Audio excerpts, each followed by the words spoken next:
Well, last summer, the house right next door to us actually was listed for sale. It was owned by this owner who was renting it out. And during his years of renting it out, he kind of neglected some needed repairs. And the young couple that closed on the house, they knew that it was a fixer-upper. They knew they needed to do some work on it. But they're like, we're handy. We can do this our own. And they start doing some of the projects. And they realize, oh, there's more projects that we need to do. But they said in their own words, they're stubborn. They're going to keep doing it more throughout the year. And so over the last several months, I've seen them rip off their roof and replace the roof on their own. Then they realized the windows were leaking, and so they replaced the windows all on their own. And they're like, we're going after this. But then they discovered some water damage in the drywall right next, in there. And so they're like, okay, we're going to rip out the drywall and redo that. And then over the summer, starting on the 4th of July, I saw them rip off the 2 layers of wood siding on their garage and their house, and they're starting to replace that all on their own. And they have me for a neighbor where I can only offer helps of like, hey guys, I can bring you a drink, or maybe I can hold something for you. But I can't do a whole lot, but they're just continuing to persevere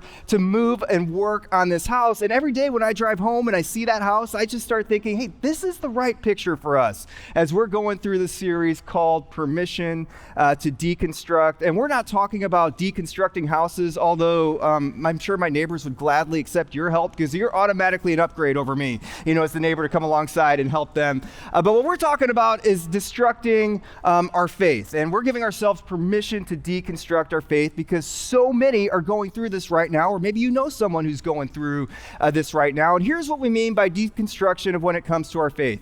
Deconstruction is the process of examining, questioning, and sometimes even rejecting your faith. And we know a lot of us, we have significant questions or obstacles or experiences that have come in our life. And because they've come into our life, it's caused us to think about walking away or staying away from Jesus. We aren't sure what to do with those questions.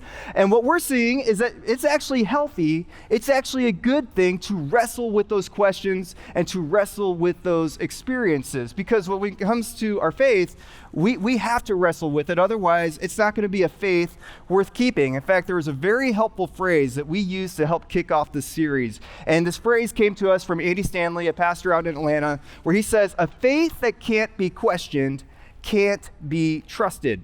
And so we're going there with the questions that so many of us have, but we're not deconstructing just for deconstruction's sake. I mean, we just don't want to leave it in a mess. I mean, just like my neighbors, they weren't just going to peel off the roof and let the holes just be up there on the top of their house. They had to go ahead and put the new roof back on. What we're doing when it comes to deconstruction is we want to carry it through completion. And what we discover is that when we deconstruct in a healthy way and we reconstruct, it can lead to a faith that is healthy and vibrant and alive. In fact, our goal throughout the series is that deconstruction doesn't have to derail your faith.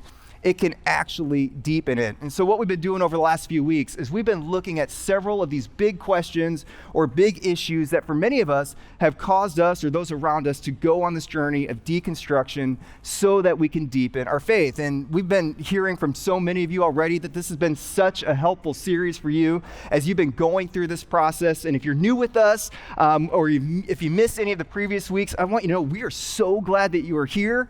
And you don't have to miss out on the previous weeks. You can actually catch up by going on our YouTube channel, or if you podcast, you can listen to our podcast wherever you listen to podcasts. But don't stop there.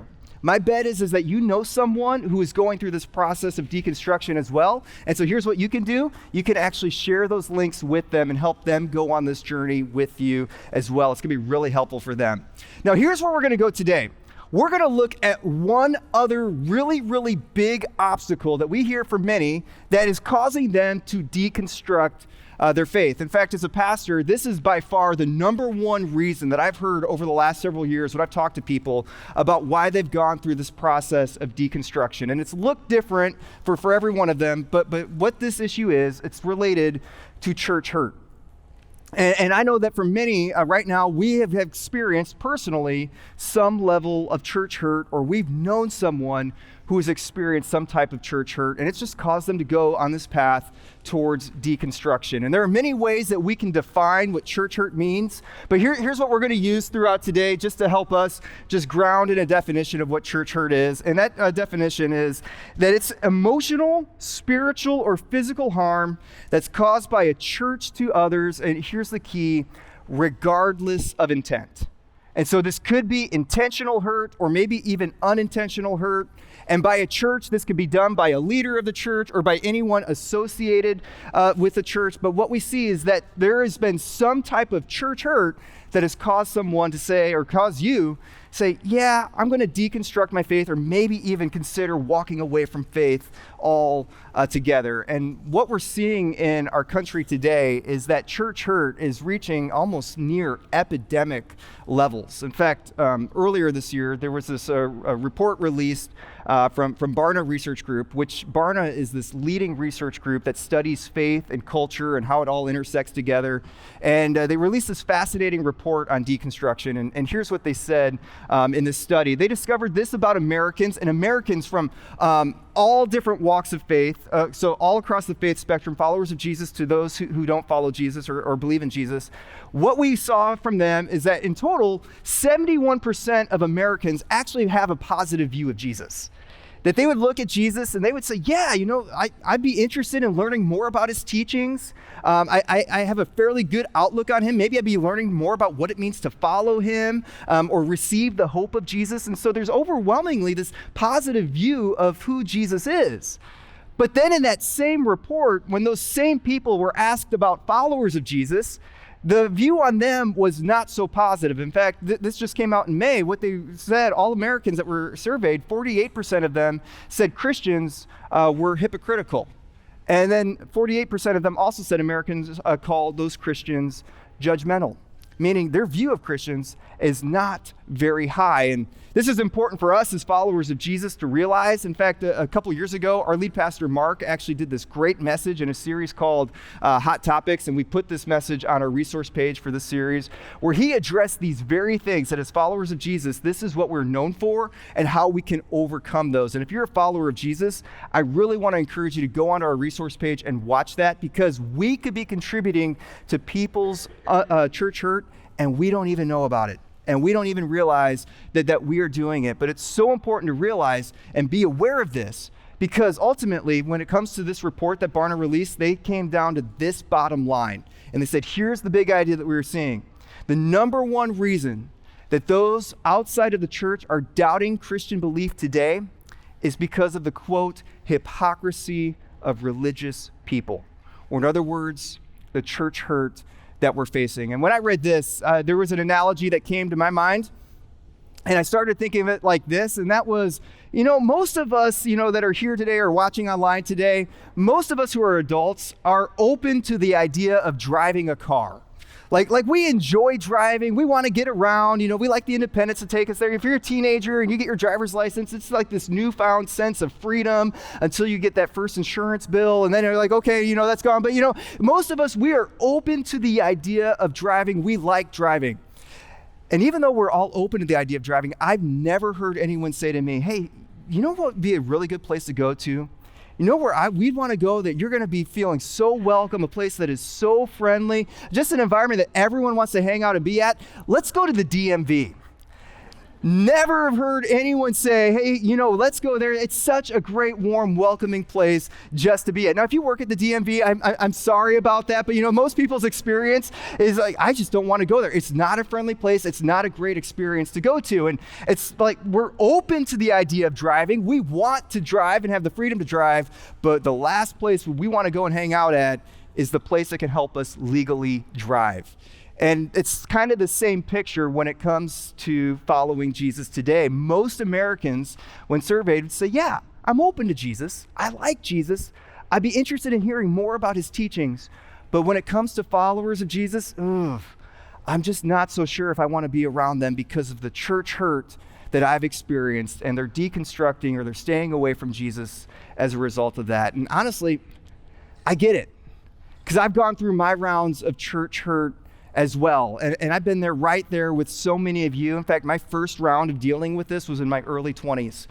When I actually became a follower of Jesus in my teenage years at this church, and I was taking steps to follow him, and then I was exploring a call about what it means to be a pastor, and I interned under one of the pastors that was at this church, had a really good experience interning there. And then what happened a few years later, when I started being on staff at a different church, it came out that this person I interned under had to suddenly resign. And some information started spilling out that there were some students who were mistreated by the adults underneath his leadership over the time there. And it just caused this huge rift in this church and the student ministry that I was a part of, that I followed Jesus at.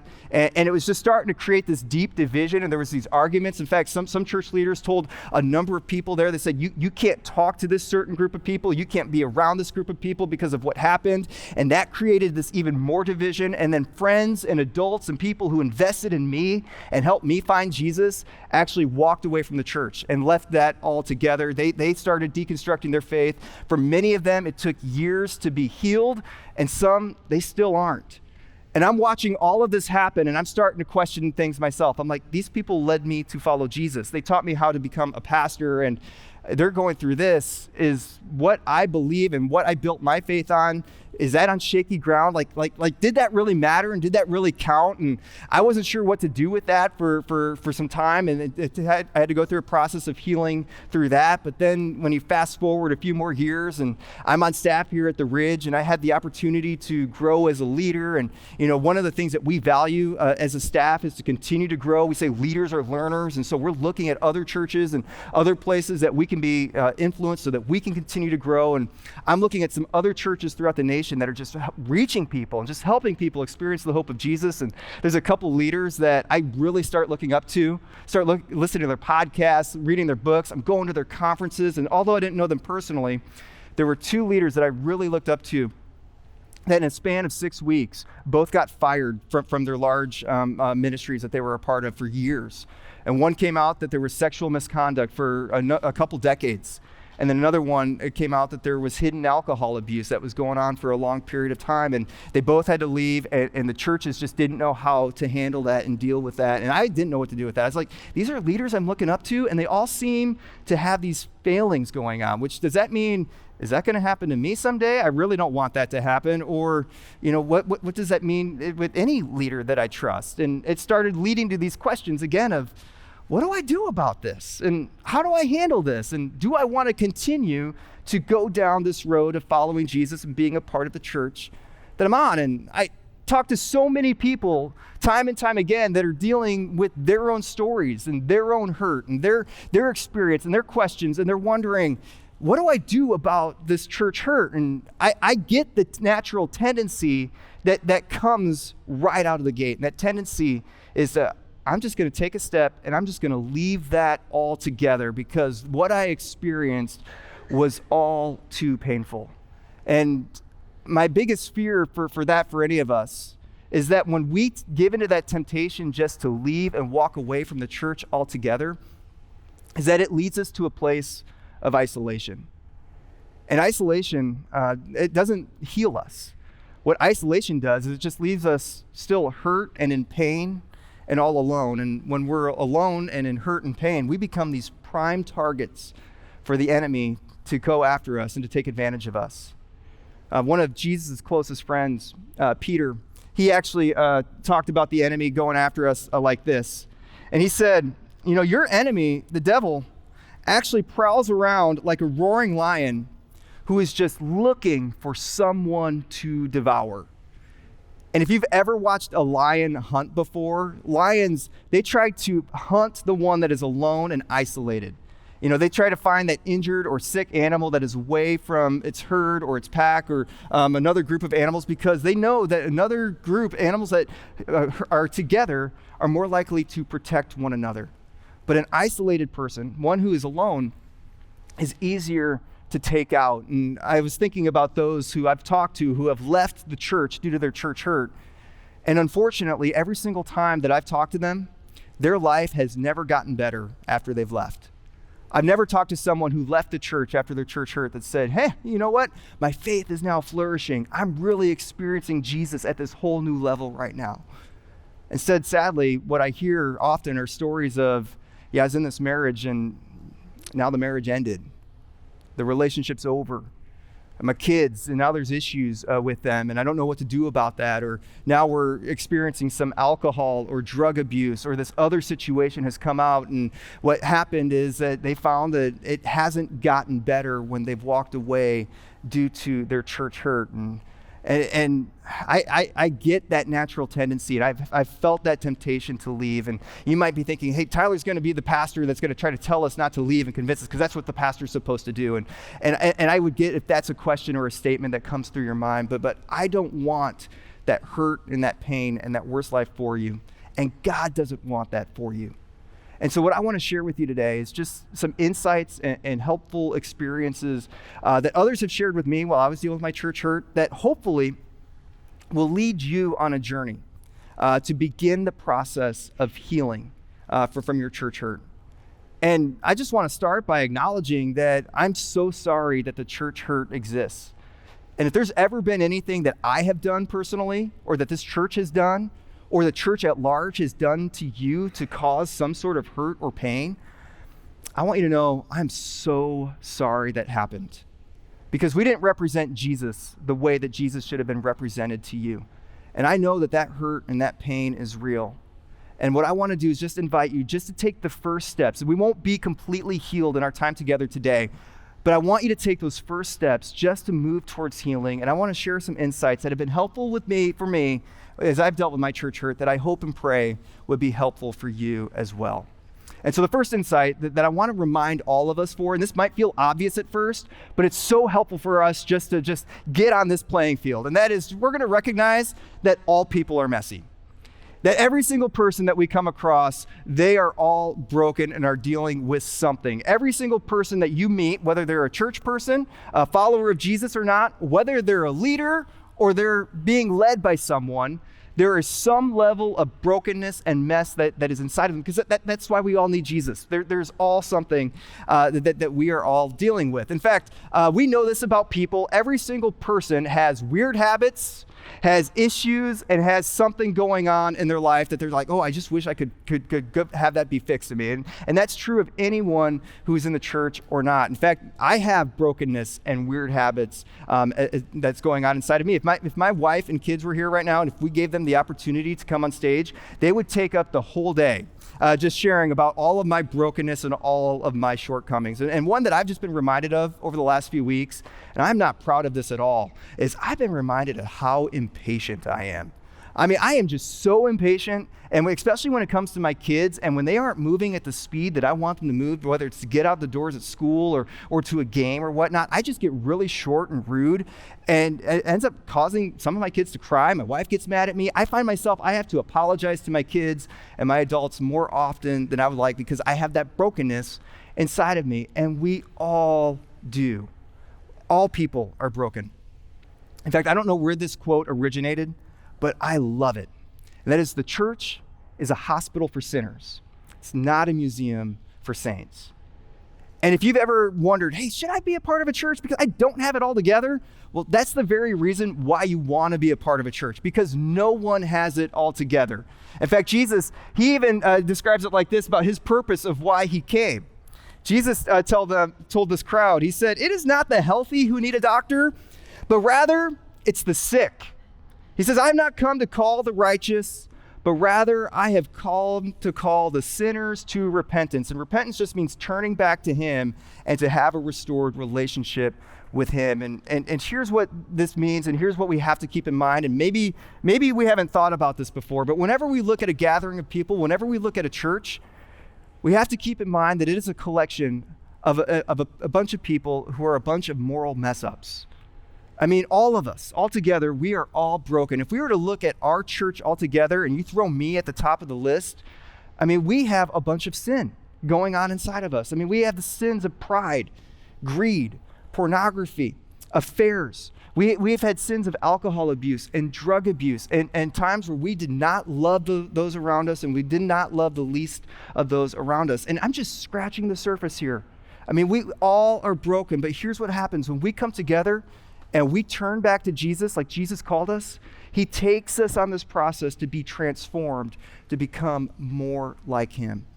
But that's the first insight that we have to keep in mind, that all of us, you, me, and everyone around and everyone watching online, we are all broken, which then leads to the second insight when it comes to our church hurt. And that is, the church didn't hurt you. People did. And I'm not saying this to minimize your pain, because I know your pain is very, very real.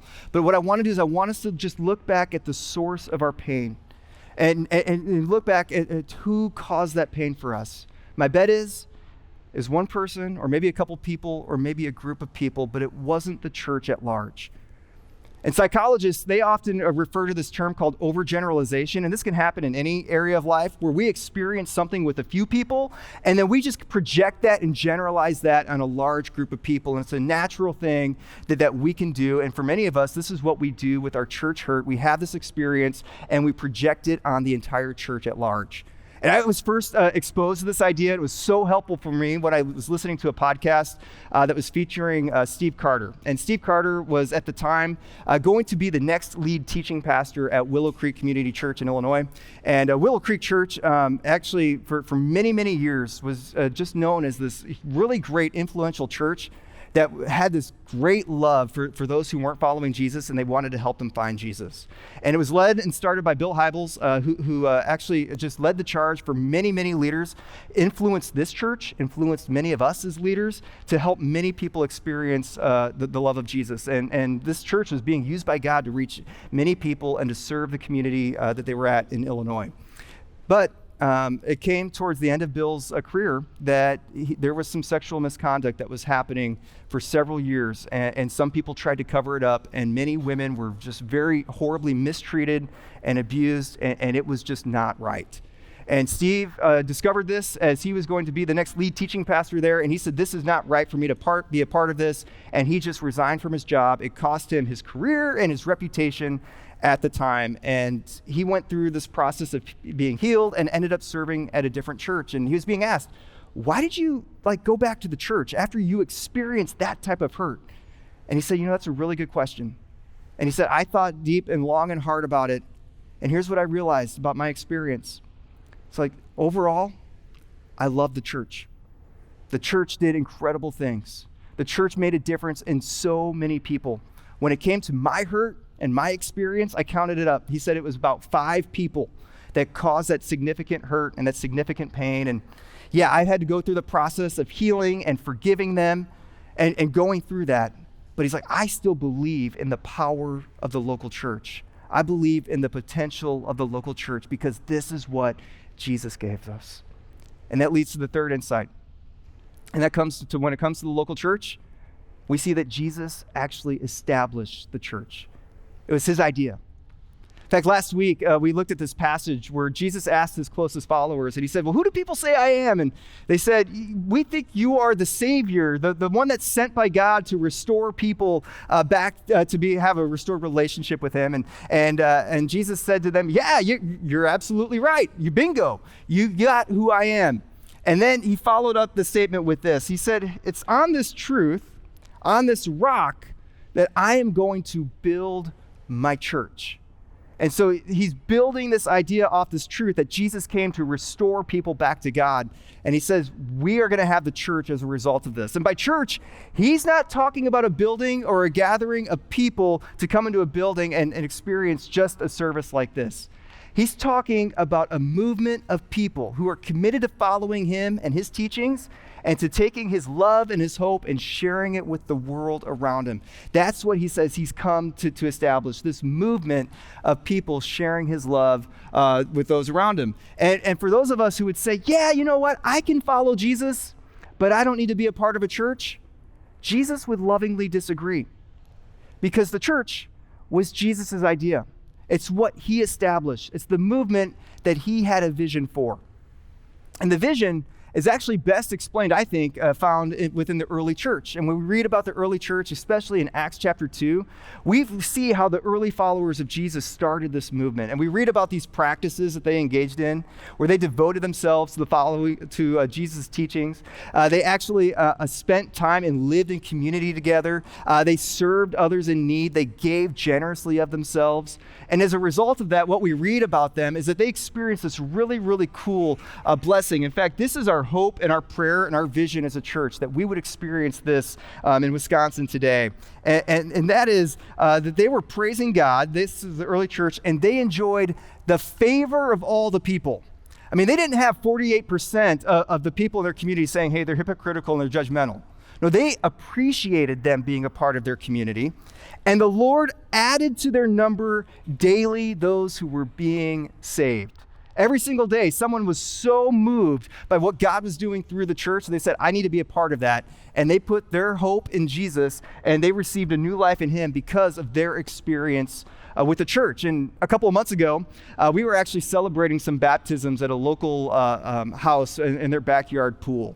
And it was so cool because we had a handful of people that were getting baptized. They invited their friends and their family members, and we brought everyone in this backyard, and they started sharing these stories about what God was doing in them before they actually got baptized, which baptism is the symbol of what it means to follow Jesus. And right before they got baptized, we would hear someone say, God used the local church to heal me from my mental health and to free me from my anxiety. And they would get baptized. And then we'd hear someone else say, God used the local church and he actually freed me from my addiction to alcohol and to drugs. And he'd get baptized. And this other person would come in and say, God used this local church to actually bring and heal my family back together. And they would get baptized. It was this huge party, huge celebration. It was a really incredible and great day. And when I was driving home, I was thinking, that's it. This is exactly what God has called us to do. And if we experience this every day, watch out. Our community would be transformed by the hope of Jesus, because this is what Jesus set in motion. This is what it means to be a part of the church. And since Jesus set this in motion, it leads to this final insight. And if you're dealing with the pain and the hurt that has come in the past from church hurt, this might feel like the most counterintuitive insight, but I really want to encourage you, just lean in on this one and see how God can do this. Because this insight is this, is that Jesus, he brings healing through the church. And I know the tendency, especially when it comes to church hurt and the pain that we're feeling, that tendency is just to step away and say, yeah, I don't need to have a part of that. I don't need to deal with that.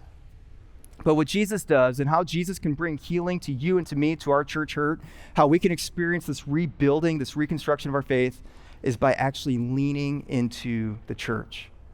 The author of Hebrews, he writes about it like this, and what we read is this encouragement to let us consider how we may spur one another on. And this idea of spur is like lovingly coach. Like we're going to be here for one another, where we are going to encourage one another on. We're going to hold each other accountable in a loving way, and we're going to spur one another on towards love and good deeds. So that those around us, they don't see us as hypocritical or judgmental. They see us as loving, and we're adding value to our community. Not giving up meeting together. So we don't go and isolate ourselves from one another. We come together, and we do that so that we can encourage one another.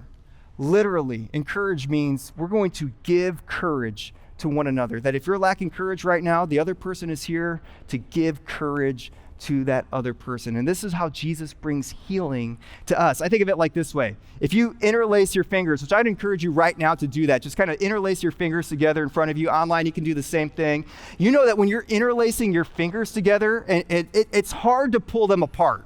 Like they're just stronger when you're covering one another together. And this is this idea, this picture, this image of what it means to be a part of the church, that we can cover one another.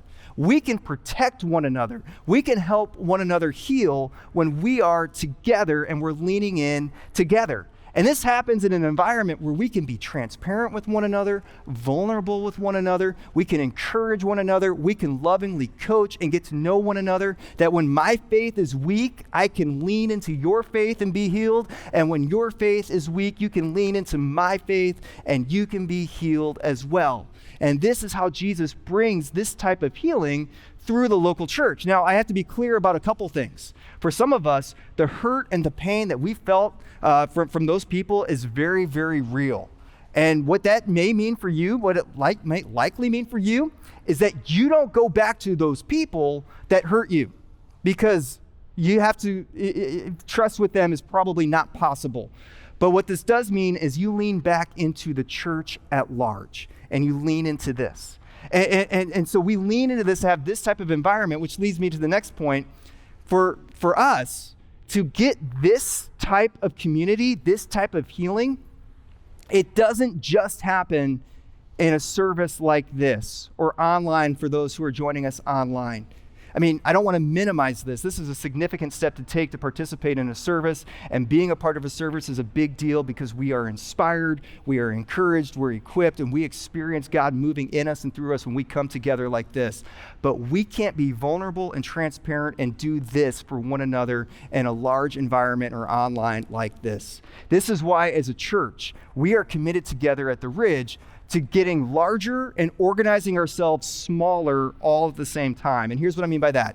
We want to get larger because we want to bring the hope of Jesus into every home in our community. I mean, we want every single person that we know who lives among us to hear about just the love and the hope that Jesus offers us. And so that's what we mean by getting larger. But by getting smaller is we want to organize ourselves in ways that all of us can experience this type of community where we can be vulnerable, transparent, and we can help and heal one another. And at the Ridge, this is primarily done through an environment that we call Ridge Groups. And Ridge Groups are small environments that we organize ourselves into where we can experience this type of community, where we can connect together so that we can grow and heal together. And one of my favorite things that we do as a church is Ridge Groups. In fact, my wife and I, we've been hosting a Ridge Group at our home on Wednesday nights for the last several years. And actually, we just kicked off our fall season last night. And it was just so cool to be able to be a part and just to see everyone again. And over the years, we've just seen God move in so many ways. I mean, we've had people from many different stages of faith join us. We've had couples. We've had single people join us. We've had people who are engaged, married for a long time, some who are on the brink of their marriage ending, coming through the doors. We've seen people open up the Bible for the very first time in our living room and begin to experience healing there. And what we began to discover over these years is we've just learned how to be here for one another. I've gone through some tough times, and they've been there for me. They've gone through some tough times. We've been there for them. We've had some members of our group baptize other members of our group.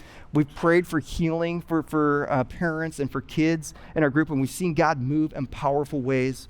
And it's just been an incredible experience as we just get to go on this journey together and be there for one another. I love what we get to do in our Ridge Group. And what we experience in my living room each week is something that I want you to be able to experience as well. To experience this type of community where you have someone that you can lean into and they can help heal you, because they are covering you, and you can help them do the same when they need you. Because remember, we're all broken. We're all messy.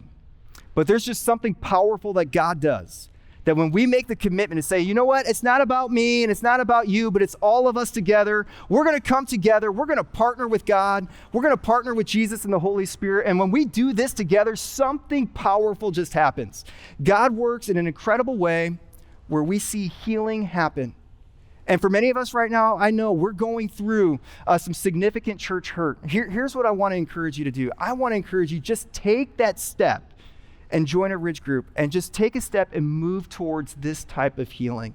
You don't have to commit all year. You don't have to commit for several years. Just commit to the fall where you say, I'm going to try this out. I'm going to step in this community and I'm going to push towards this type of healing. Some of you right now, you are in a Ridge Group and you're meeting together, and maybe you're just started taking some steps to get in a Ridge Group, and maybe you're wondering, well, what else can we do? You can make your Ridge Group more than just talking about questions about a message or some video that you just watched. But you could tell your group, hey, let's move closer to this type of community. What would it be like to experience this type of deep community? Others of you, you're joining us or you're watching online and you maybe haven't experienced significant church hurt. Here's what you get to do. You can step in this type of community, and there's going to be someone in that group that's going to need you. They're going to need you to do this for them. And you can lower that percentage, that 48% of how Christians are viewed hypocritical and judgmental. You can go out of your way to lower that because you're loving them and you're bringing healing to that church hurt. But this is something that we can do together to coach, to spur one another on, to encourage one another. And when we do this, we bring healing towards one another. And so in just a moment, you're going to hear about how you can join a Ridge Group this fall. And again, just commit to this fall and then decide what you want to do after that. We're just asking for that short-term commitment and just take the step in to experience healing like this. Before you hear about that, let me pray for us as we commit to joining this community together. And that is, God, I pray for those who are just have come here today or have joined online and they're just experiencing and have experienced significant hurt. And God, you know the pain, you know what happened. And God, we are so sorry that it happened. And God, we know that your heart is broken that it happened as well. But God, you love us so much that you don't want to leave us in our hurt and our pain. You want to bring healing into our lives. And so God, thank you for Jesus. And thank you for the church to bring this type of healing in our lives. And so God, I pray for all of us right now who may be nervous about re-engaging, because just nervous about the pain that could happen again. God, I pray that you would give them the courage and the strength to take the step, to lean in again, to find healing. And God, I pray that you would give it. I pray, God, that you would send the right person, the right follower of Jesus, the right person from this church to encourage them, to listen to them, to hear from them. And God, that you would bring healing through them. And God, for some of us right now, we know that we could be that person. I pray, God, that you give us the courage to step outside of ourselves, to live beyond ourselves, and that we would take that step to bring that healing to that person who needs it. Because God, you love us too much to let us live in our pain. And so God, we thank you for Jesus. We thank you for the healing that you offer. And God, we just pray that today would be the first step that we would take, and we'd go on this process, that you would heal us from this church hurt. And God, we would find new life in you and through your son, Jesus. And it's in his name that we pray. Amen.